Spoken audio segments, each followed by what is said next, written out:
Primetime news this evening. Mass evacuation. St. Vincent and the Grenadines rocked by volcanic eruption. Suspects nabbed. 4 persons in custody in relation to Natalie Dawkins' killing. And Transport Authority taking action to combat sexual harassment after TVJ News exclusive.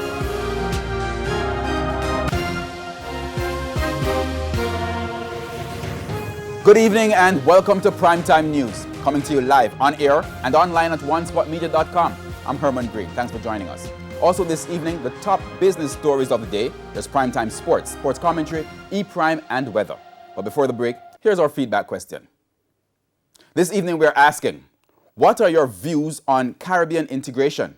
You can share your comments online at facebook.com/televisionjamaica and tweet at televisionjam. Please stay tuned. Primetime News returns right after this break.